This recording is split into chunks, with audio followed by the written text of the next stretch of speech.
Bonjour Adrien Quatennens. Bonjour. Vous êtes élu du département du Nord, l'un des départements, on le sait, où le virus circule le plus. En ce moment, où la ville de Dunkerque est déjà confinée le week-end, est-ce que c'est une piste qu'il faudra généraliser, celle du confinement le week-end, si le virus continue à circuler ?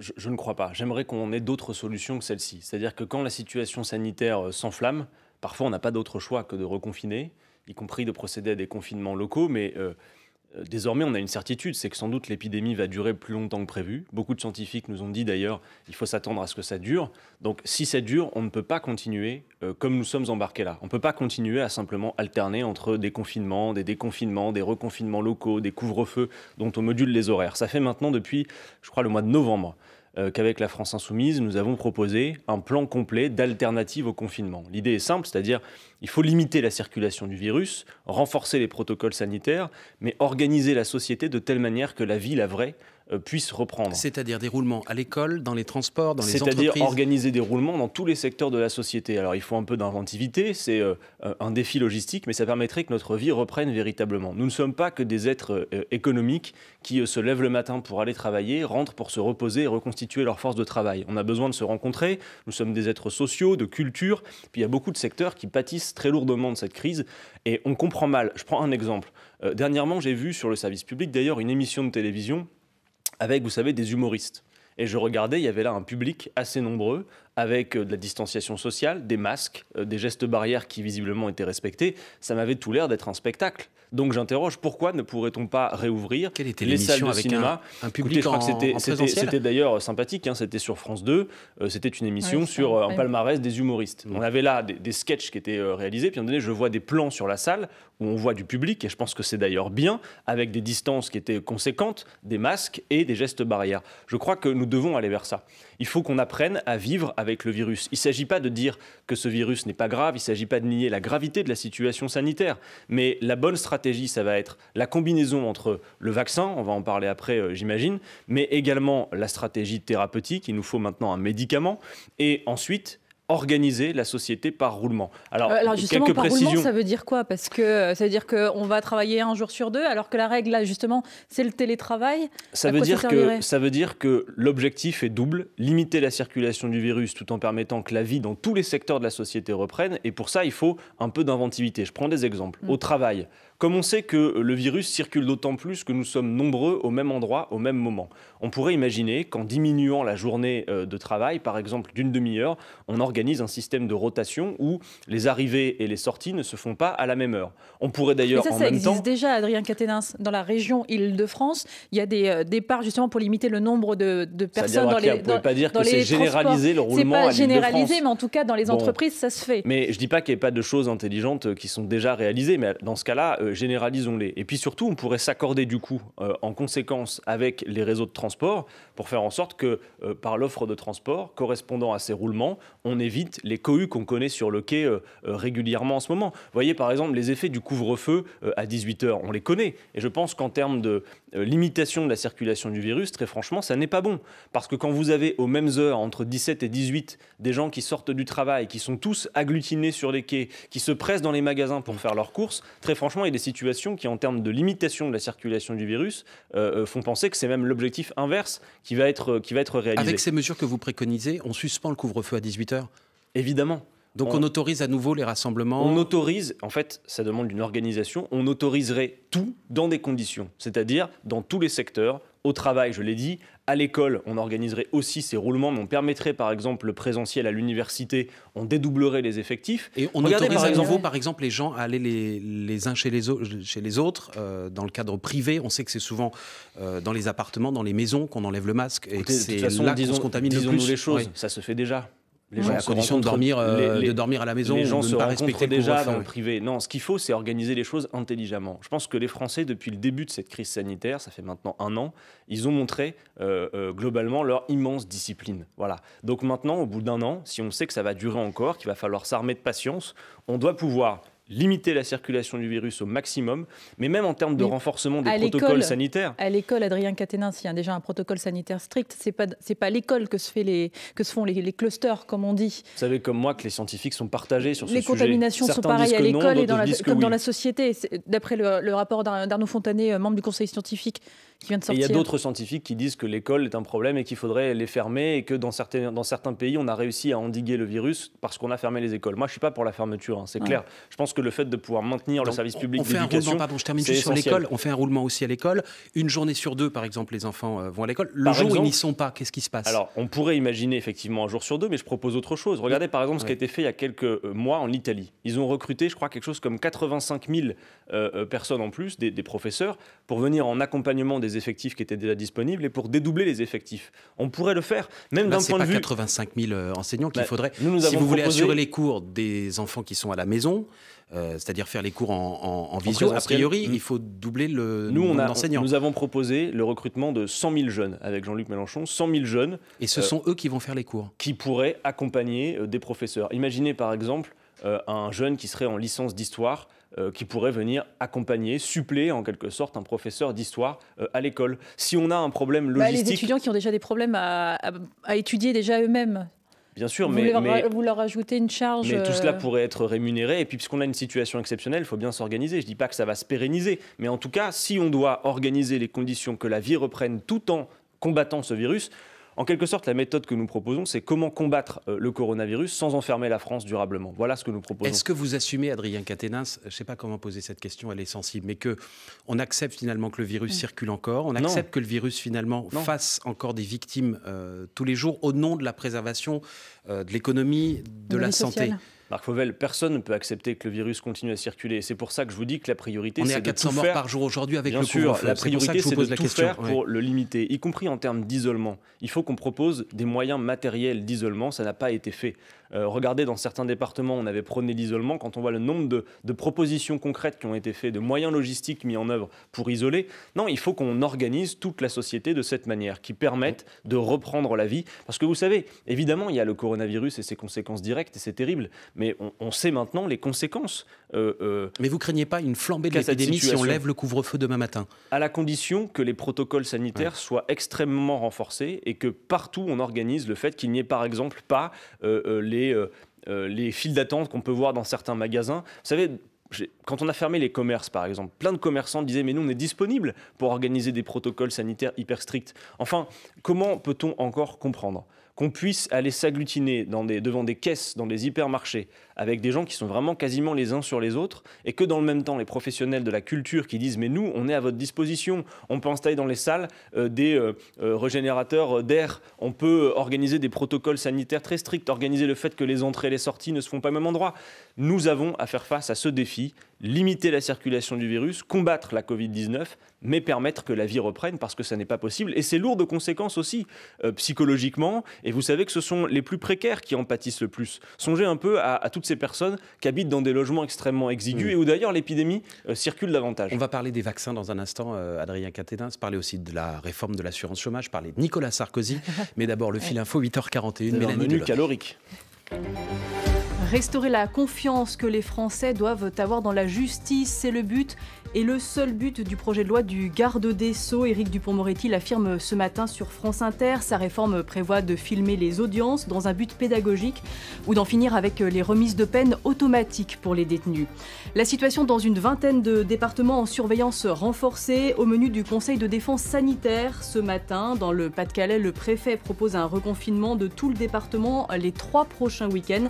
Ce n'est pas une perspective réjouissante, mais il faut une réaction collective et forte, réagit la maire de Calais, Natacha Bouchard. À La Réunion, les services de réanimation sont presque saturés. Le transfert de 4 patients Covid vers la métropole s'organise pour la fin de la semaine, une première depuis le début de l'épidémie. Les véhicules les plus polluants interdits de circuler aujourd'hui dans le Grand Paris à cause d'un pic de pollution aux particules fines. Cela concerne ceux qui ont des vignettes critères 3, 4 ou 5. Il faut lever le pied également dans le Nord, le Pas-de-Calais, l'Oise et la Somme. France Info. Le 8-30 France Info, Salia Brakia, Marc Fauvel. Toujours avec Adrien Quatennens, député de la France Insoumise du Nord. Alors l'autre arme pour lutter contre l'épidémie, c'est la vaccination. Près de 3 millions de Français ont reçu une première dose.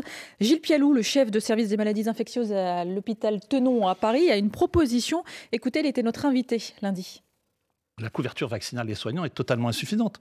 37%, je crois, 37% des personnels d'EHPAD sont vaccinés. Nous, dans notre groupe, à Tenon, par exemple, on est à 20% dans le personnel non médical. Mon idée de débat, c'est de rendre obligatoire la vaccination chez les soignants. Je crois qu'il faut vraiment ouvrir le débat maintenant. Moi, j'y serais favorable.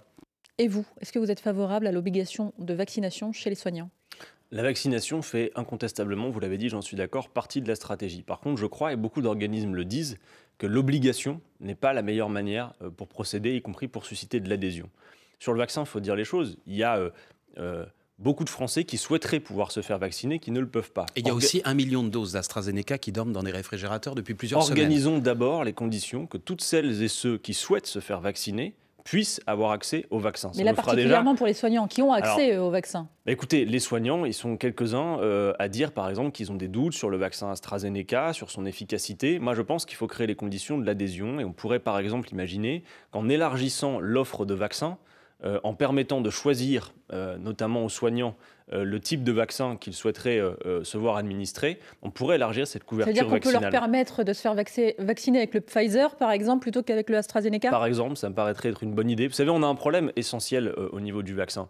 C'est qu'alors qu'Emmanuel Macron, comme il sait souvent le faire d'ailleurs, utiliser des bons mots pour faire plaisir à tout le monde, avait dit « il y a certains biens et services qui doivent être placés en dehors des lois du marché ». En réalité, on voit que le vaccin, par exemple, pour ne citer que celui-là, il est hyper soumis aux lois du marché, de l'offre et de la demande, à la politique des grands laboratoires pharmaceutiques, dont on sait d'ailleurs que certains, à leur tête, sont devenus milliardaires au cœur de cette crise. C'est un problème. Raison pour laquelle, par exemple, avec Jean-Luc Mélenchon, nous proposons que les vaccins soient passés en licence d'office, c'est-à-dire tombent dans le domaine public, et qu'ainsi on puisse élargir le portefeuille de vaccins, augmenter la production sans devoir respecter les contraintes. On parle là de vaccins qui sont tous étrangers, un anglo-suédois pour l'AstraZeneca, des Américains. Comment vous allez convaincre ces laboratoires qui ont leur siège social à l'étranger, qui sont à capitaux étrangers, de vous laisser les licences de ces vaccins ? Il n'y a pas besoin de les convaincre. Vous savez, moi je crois que la cupidité n'est pas le moteur de tout. On fait face à une pandémie mondiale. Comment vous tordez le bras, si ce n'est pas par la conviction, à ces groupes mondiaux ? Assez simplement, il y a quelque chose, un outil qui s'appelle la licence d'office. C'est un pouvoir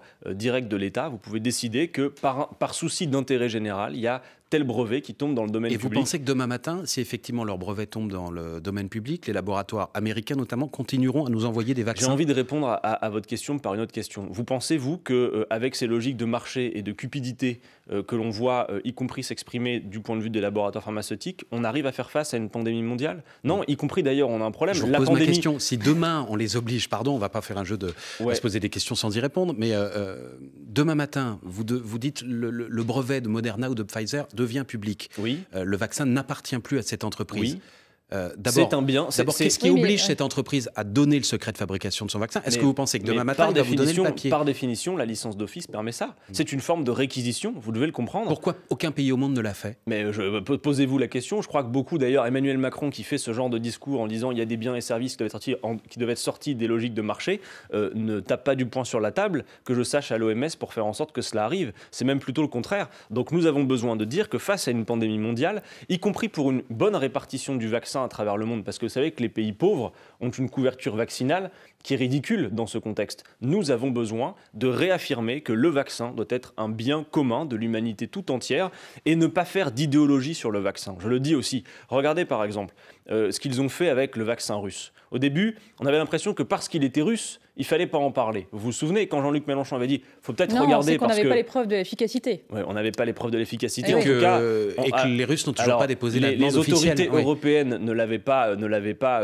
disons, présélectionné, mais en quelque sorte, on avait des études qui montraient qu'il était efficace. Et on nous avait même répondu ah oui, de toute façon, vous, c'est votre préférence pour certains régimes, l'Union soviétique qui d'ailleurs n'existe plus. Mais on voit bien aujourd'hui que, et d'ailleurs l'Allemagne l'a compris, vous avez Madame Merkel qui a été très claire sur le sujet, pas d'idéologie sur le vaccin. Qui que ce soit qui propose un vaccin dont l'efficacité, oui, mais entre ce qu'Emmanuel Macron dit et ce qu'il fait, il y a souvent un grand décalage. Et par exemple, première chose, le vaccin face à une pandémie mondiale doit être bien commun de l'humanité, on doit sortir de logique de marché. Et j'en profite pour dire qu'il est regrettable, même s'il est un peu tard dans l'histoire pour le redire, que la France n'ait toujours pas son propre vaccin. On se souvient de M. Macron allant dans les laboratoires de Sanofi. Parfois on gagne, parfois on perd. Oui, mais le problème, c'est que quand dans le même temps, vous avez des logiques où, par exemple, Sanofi, qui est notre fleuron en la matière, distribue 4 milliards d'euros à ses dividendes, à ses actionnaires, tout en supprimant 400 postes dans la recherche, faisant passer de 11 à 3 le nombre de centres de recherche en France, ça participe d'un déclassement de l'État. Or, la stratégie vaccinale, je le dis, fait partie de l'arsenal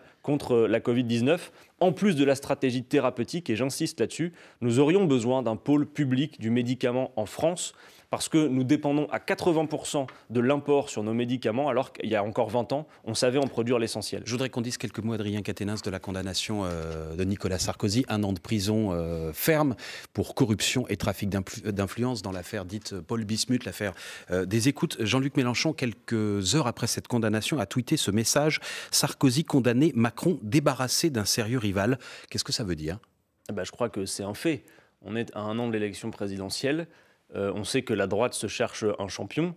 Et qu'il y ait ou non une justice politique dans ce pays... C'est une analyse politique que fait Jean-Luc Mélenchon. Oui, c'est un constat politique. Il fait le lien entre la décision de justice... Marc Fauvel, c'est un constat politique de fait, et je pense que vous ne pourrez pas me démentir.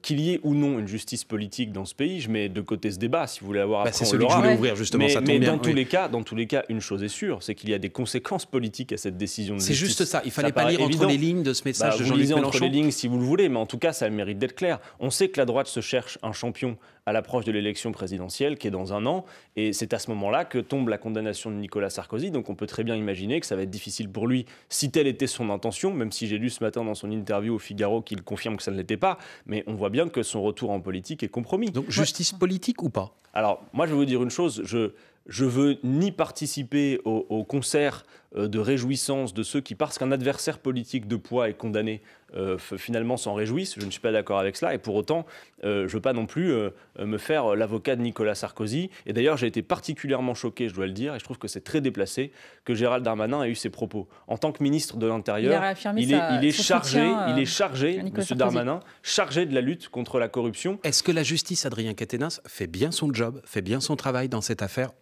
dans ces affaires politiques en général ? Très franchement, je vais vous dire, Marc Fauvel, dans ce dossier, c'est compliqué, pour moi en tout cas, de me faire un avis net et tranché. Pourquoi ? Parce qu'on a à la fois cette affaire d'écoute entre un avocat et son client, on a des règlements de compte internes au sein même du parquet, où on sait qu'un procureur a mené une enquête en dehors de tout cadre légal, accusant sa supérieure d'être de mèche avec M. Sarkozy. Bon, il y a d'autres affaires dans lesquelles M. Sarkozy sera prochainement devant les tribunaux, notamment l'affaire Big Malion sur les financements de la campagne présidentielle. Mais dans cette affaire précisément, avec les éléments qu'on a sous les yeux, moi je vous le dis, c'est compliqué d'avoir un avis net et tranché. Parce que Jean-Luc Mélenchon lui-même a utilisé le terme de justice politique, de justice d'exception, lorsque lui-même était en procès lors de la perquisition du siège de la France Insoumise. Est-ce qu'il y a une justice au service du pouvoir en France ? En tout cas, tout cela participe d'un flétrissement de beaucoup d'autorités. Un ancien président de la République, un avocat, un juge condamné, ça participe finalement d'un tableau qui est délétère pour la confiance. Mais alors, donc moi je vais vous dire, je vais vous dire une chose. Aujourd'hui, au modèle François Bayrou, on a quelques propositions à faire pour ça. Oui. Regardez, les juges du siège, par exemple, ils sont strictement indépendants. Il faut faire en sorte qu'on puisse regagner une confiance totale dans la justice, qu'on ne puisse même pas douter. Or, aujourd'hui, il y a parfois un doute qui peut exister. Pourquoi ? Parce que dans le cas du parquet national financier, on le sait, je veux dire, et c'est connu, il n'y a pas d'indépendance du parquet. Quand on parle d'indépendance de la justice, les juges, les magistrats du parquet ne sont pas indépendants. Ils ont un rattachement à l'exécutif. Parce que le parquet, il est aussi là pour faire appliquer la politique pénale en alors, France. Moi, je vous renvoie aux travaux de mon collègue Hugo Bernalicis, qui a mené une commission d'enquête sur l'indépendance de la justice et les entraves à cette indépendance à l'Assemblée nationale, et qui fait un certain nombre, en notre nom, de propositions. Par exemple, nous proposons que sur le modèle des juges du siège, le parquet national financier soit véritablement indépendant. Et que par ailleurs, pour renforcer le contrôle sur le bon fonctionnement, on puisse faire en sorte que le Conseil de la magistrature soit doté d'une instance où il y aurait des citoyens qui puissent participer à ce contrôle. Au moins, nous n'aurions pas à douter de, disons, l'usage éventuellement politique de la justice. 8h51, le fil info avec Mélanie Delaunay, et on vous retrouve dans un instant, Adrien Quatennens. Dans 10 minutes, début du Conseil de défense sanitaire à l'Elysée pour faire le point sur la situation dans les 20 départements sous surveillance renforcée. Il sera question de cette proposition du préfet du Pas-de-Calais, confiné à l'échelle du département les 3 prochains week-ends. Le taux d'incidence dans le Pas-de-Calais atteint le double de la moyenne nationale. Aux États-Unis, fini le masque. Au Texas, le gouverneur annonce aussi la réouverture des commerces. Optimisme sur le front des vaccins. Le président américain Joe Biden assure qu'il y aura suffisamment de vaccins disponibles pour tous les adultes d'ici la fin du mois de mai. Le décret de dissolution de Génération Identitaire doit être présenté ce matin en Conseil des ministres. Le ministère de l'Intérieur reproche au mouvement d'extrême droite d'être une milice privée avec un discours de haine assumé. Sur France Info, Laurent Berger dit envisager un recours devant le Conseil d'État contre la réforme de l'assurance chômage. Elle doit s'appliquer à partir du 1er juillet. Le secrétaire général de la CFDT estime ce matin que cette réforme n'a pas lieu d'être, qu'elle est injuste et anachronique. France Info. Le 8-30 France Info, Salia Brakia, Marc Fauvel. Toujours avec le député de la France Insoumise du Nord, Adrien Quatennens. Malgré le rejet des syndicats, la réforme de l'assurance chômage entrera finalement en vigueur le 1er juillet prochain, avec certains aménagements. Quelle est votre réaction ? C'est une honte. Cette réforme doit absolument être abandonnée. Déjà, avant la crise de la Covid, elle était honteuse, mais en plus, vu la situation aujourd'hui, avec l'OFCE qui nous annonce quelques 800 000 suppressions d'emplois en 2021, cette réforme est honteuse. Elle part de l'idée finalement qu'en diminuant l'accès à l'indemnisation du chômage ou en diminuant tout simplement l'indemnité chômage, ce serait une politique de retour à l'emploi.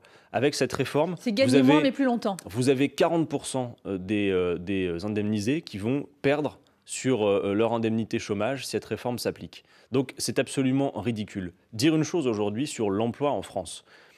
Les chômeurs ne sont pas responsables de leur chômage. Cette idée est ridicule. Et d'ailleurs, le chômage était au plus bas dans ce pays, dans les années 70, quand l'indemnité chômage était au plus haut. Donc nous manquons essentiellement de création d'emplois. Nous ne manquons pas de travail au sens de tâches à accomplir, mais d'emplois. Et le problème que nous avons en France, c'est que le nombre de demandeurs d'emploi augmente plus vite que le nombre d'emplois créés. Pourquoi ? Parce que depuis 2002, le temps de travail est bloqué. Alors, si on veut une politique de retour à l'emploi, moi je le dis, avec Jean-Luc Mélenchon, nous proposons véritablement de faire de l'emploi la priorité. Et donc pour cela, il faut dire que ça nécessite la conjugaison entre une baisse du temps de travail, un partage du temps de travail. À combien ? Pour le dire vite, travailler moins pour travailler mieux et travailler tous, c'est-à-dire par exemple par l'âge de départ à la retraite, c'est-à-dire par le temps de travail hebdomadaire. Vous savez que ça fait maintenant longtemps qu'on n'en a plus changé, or ça crée des emplois. Alors à combien ? Eh bien, nous, on souhaiterait d'abord que les 35 heures soient véritablement appliquées et pourquoi pas qu'on aille vers les 32 heures. Qu'on puisse avoir, pourquoi pas, une 6e semaine de congé payé et la retraite à 60 ans. Parce que tout cela participe d'un partage de la richesse qui est produite. La productivité dans ce pays a beaucoup augmenté et les salariés n'en voient plus la couleur. Donc ce partage des richesses, il faut l'organiser. Conjuguer au partage du temps de travail la planification écologique que nous appelons de nos vœux, organiser partout, dans tous les secteurs de la société, le respect de la règle verte. C'est un défi technique considérable et ce serait créateur de beaucoup d'emplois. Il faut réaffirmer la priorité à l'emploi et avoir une vraie politique de retour au plein emploi. Pas finalement chasser les chômeurs pour lutter contre le chômage. Ça n'a aucun effet, sinon que de faire des économies à la demande, notamment de la Commission européenne. Car vous devez savoir que cette réforme de l'assurance chômage, comme la réforme abandonnée des retraites, sont des exigences, des feuilles de route de la Commission européenne. Donc cette réforme doit absolument, et d'ailleurs vous faites bien de rappeler que tous les syndicats y sont opposés, tous sans exception. Laurent Berger était notre cette invité réforme tout à doit l'heure. être abandonnée, surtout à l'heure où 10 millions de Français vivent sous le seuil de pauvreté. Adrien Quatennens, qu'est-ce que vous dites aux électeurs de gauche qui avaient fait barrage à Marine Le Pen en 2017 en votant pour Emmanuel Macron au second tour et qui pourraient être tentés de ne pas le faire si la situation se reproduit dans un an? Mais écoutez, que vous voulez que je vous dise que je les comprends? Il y a 4 ans de ça maintenant, en 2017, vous vous rappelez quand Jean-Luc Mélenchon avait dit « pas une voix doit aller à Madame Le Pen », mais n'avait pas donné de consigne d'appel au vote pour M. Macron. Ce qui lui a été reproché souvent. Oui, mais à l'époque, nous avions fait un sondage au sein des Insoumis en posant la question « qu'allez-vous faire au second tour ?» Et on avait 3 tiers très clairs. Un tiers qui nous dit « j'irai voter Emmanuel Macron pour faire barrage ». Un autre tiers qui nous dirait « moi je vais m'abstenir ». Un autre qui nous disait « je vais voter blanc ». La vérité aujourd'hui, c'est qu'on voit bien cette séquence qui est en train de produire un retournement du champ politique. Je veux que vous l'appréciez. Quand M. Macron fait dans les colonnes de l'Express un hommage à Pétain et Maurras, quand s'ensuit la séquence sur le séparatisme où il n'a été quasiment que question du voile à l'Assemblée nationale pendant 15 jours. Puis la séquence du débat Darmanin-Le Pen, où M. Darmanin dit à Mme Le Pen « vous êtes trop molle », etc. etc. Macron-Le Pen, c'est la même chose. Est-ce que dire ça, c'est pas... Non, je ne dis pas que c'est la même chose. En tout cas, ce que je dis, c'est que la frontière est de plus en plus réduite. Et que ce qui les sépare, vous pensez que si Marine Le Pen était au pouvoir aujourd'hui, on aurait la même chose qu'avec Emmanuel Macron? Écoutez, je pense qu'Emmanuel Macron a eu une stratégie qui est en train de se retourner contre lui, d'essayer de venir, comme il l'a fait avant avec d'autres, sur les plates-bandes de Madame Le Pen. Quand on a un ministre de l'Intérieur qui dit à Madame Le Pen, vous êtes trop molle, vous pensez que... Enfin, je pense que le message est clair. Donc moi, je vais vous dire une chose aujourd'hui. Ce qu'il y a de certain, c'est que ceux qui ont fait barrage et qui ont pensé faire barrage à Madame Le Pen en votant pour Monsieur Macron se rendent compte aujourd'hui qu'ils ont voté en réalité pour celui qui est le plus à même de la pousser et de l'amener au pouvoir. Donc moi, je vous le dis très clairement. Concrètement, Adrien Quatennens, si en 2022 on a un duel Macron-Le Pen, vous votez pour qui? Mais moi, mon vote est secret. Donc je n'ai pas à me prononcer, et encore moins à cette heure. Moi, je vais vous dire une chose qu'il faut faire à tout prix, en revanche. Parce qu'on sait maintenant une chose. C'est que dans le cas d'un second tour entre M. Macron et Mme Le Pen a de grandes chances de gagner, ce que je ne veux pas pour mon pays. Parce que je ne veux pas de ce rabougrissement de la France. On a tant d'autres choses à faire et ça nous ferait perdre un temps considérable, si la même en chose, plus de beaucoup de désastres.